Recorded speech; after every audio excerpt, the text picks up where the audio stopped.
kanisa koye tokolala kanisa fayu makanisi na bisa la fayu makanisi na bisa la fayu tokolala kanisa fayu tokolala kanisa fayu. Bande Kolobiso a Koufi, il y a des gens qui sont morts pour la démocratie au Congo. Et nous ne devons pas commencer cette manifestation sans observer une minute de silence. Voilà pourquoi je vous demanderai d'observer une minute de silence. Bon, une minute de silence. On a la chapeau à l'omoli malgré Malil, il y a une minute kaka.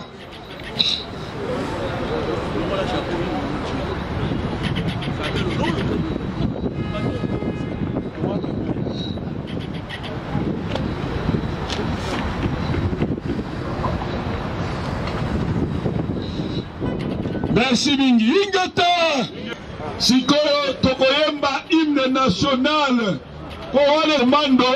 Sikoyo bandeko mozakula mopusana ou bandeko. Bandeko mopusana.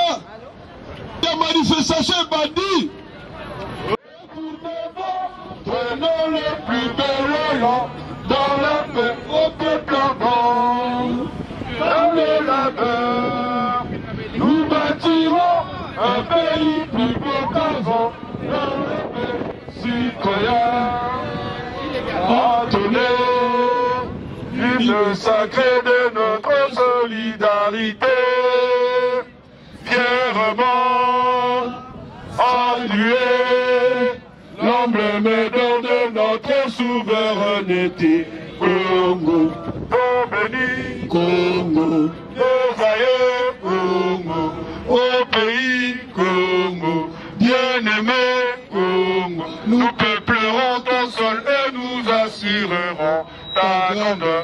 30 juin, au doux soleil, 30 juin, dit 30 juin, jour sacré, sois les témoins, jour sacré de l'immortel, serment de liberté, que nous léguons à notre postérité, pour toujours.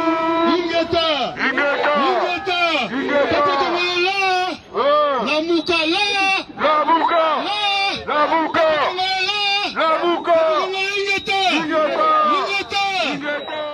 Bonjour docteur. Bonjour. Nous vous voyons ici et nous voulons savoir qu'est-ce qui se passe ici. Il y a une très grande manifestation des Congolais de la diaspora en faveur du changement dans notre pays parce que les Congolais sont fatigués. Ils veulent qu'il y ait une alternance politique et nous attendons, nous réclamons vraiment les élections le 23 décembre. Nous avons fait le choix du chiffre 4, le candidat qui est porté par toute l'opposition, l'honorable Martin Fayulu. Voilà le sens de la manifestation de ce jour. Je vais déjà commencer avec ça. Bandeko, Ingeta, Louis Michel,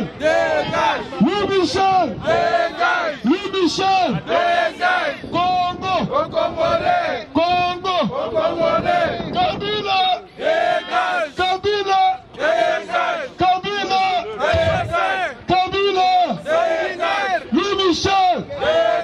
Louis Michel, Congo, Ingeta, Bandeko, Tokolemba te, Tokotelemba malgré Malili, malgré Miyozo Bibenazolo, Tokobunda toujours, Ti Tokobengala Bango, Malili ya poto, Ekoso qui s'amuse aussi matin, Tokokele Bango Ti le 23, après le 23, pouvoir na Bango na Mayo, après le 23, pouvoir à Kanombe na Mayo, pouvoir à Kanombe na Mayo,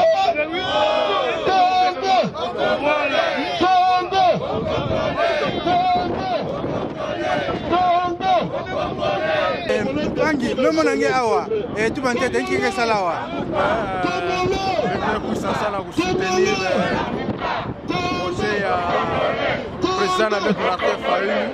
en collaboration avec tous les Lamouka pour soutenir le projet à Genève, Lamouka, donc peuple congolais, tout les pour soutenir l'action et à présent Martin Fayulu avec les Lamouka.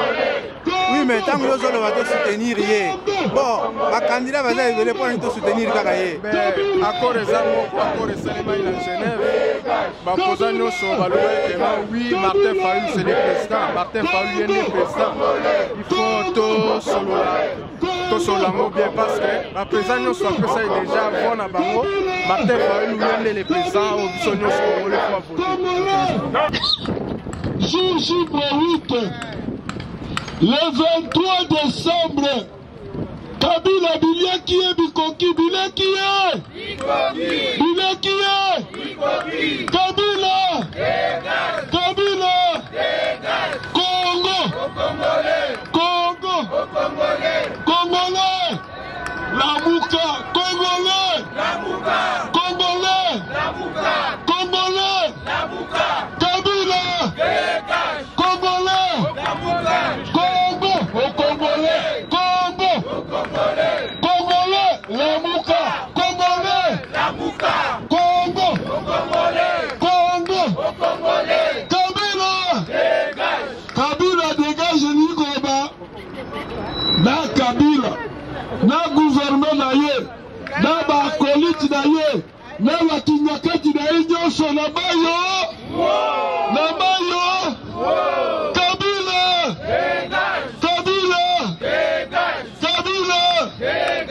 Congo. Bonjour mon frère. Oui, vous êtes le porte-parole de Lamouka Belgique.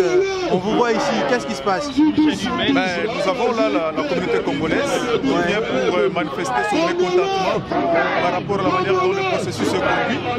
Le message que nous faisons passer, il est clair. C'est le message que nous sommes pour les élections au 23 décembre, mais une élection démocratique, libre et transparente. Et dans cette élection-là, c'est la loi qui doit être applicable. Donc non à la machine à voter, comme nous le disons, oui au bulletin électoral, parce que le bulletin est précisé par l'article 48 de la loi électorale. Et les Congolais ont vu que Lamouka, à travers Martin Fayulu, fait passer un message. Le message, c'est quoi? C'est du renouveau. C'est un message d'un Congolais qui sera considéré à travers le monde.